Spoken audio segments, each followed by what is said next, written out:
সব সময় মাছ মাংস খেতে কার ভালো লাগে বলো? মাঝে মধ্যে ইচ্ছা করে একটু ঝাল খাই, ভর্তা খাই। আর ভর্তার মধ্যে সবচেয়ে টেস্টি এবং সহজ ভর্তার রেসিপি হচ্ছে আলুর ভর্তা। কিন্তু এই আলু ভর্তা করার ক্ষেত্রে কিছু জিনিস খেয়াল রাখতে হয়। এমন আলু নিতে হবে যে আলুটা খেতে মিষ্টি না। আলুগুলো নিয়ে সুন্দর করে আগে ধুয়ে নিতে হবে এবং পিস পিস করে কেটে নিতে হবে। তারপর আলুগুলো সুন্দর করে সিদ্ধ করো।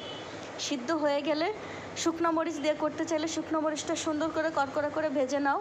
ধনেপাতা, পেঁয়াজ, আলু, শুকনো মরিচ কাছাকাছি রেখে দাও যেন সহজেই ভর্তাটা করতে পারো। আমি আগে মরিচটা নিচ্ছি, কারণ মরিচটা যেহেতু হাত জ্বলে।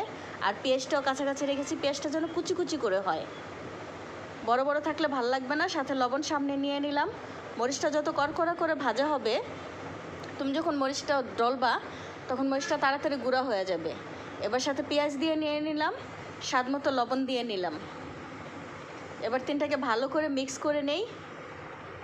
মিক্সটা হয়ে গেলে ধনেপাতা কুচি আর সরিষার তেল দিয়ে নিই পরিমাণ মতো। ধনেপাতা থাকলে আলুর টেস্টই অন্যরকম হয়। দেখো কালারটাও কি সুন্দর হয়ে গিয়েছে।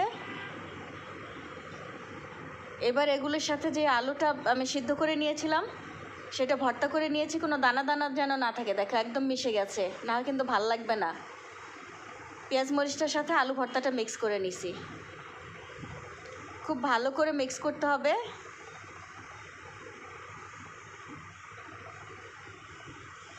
যাদের হাত জ্বলে তারা হাতে পলিথিন বা গ্লাভস নিয়ে নিতে পারো, কিন্তু ভালো করে যদি মিক্স না হয় তাহলে ভর্তা ভালো লাগবে না। এই তো হয়ে গেছে আমার আলু ভর্তা। যারা নগদ নগদ খেতে চাও তারা এইভাবে খেতে পারো, কিন্তু যারা রেখে খেতে চাও তারা ভর্তাটা কড়াইতে একটু পানি দিয়ে বা তেল দিয়ে এভাবে ফুটাই নিতে পারো। আঁচটা ডিম করে দিয়ে একটু পরপর নাড়া দিবা।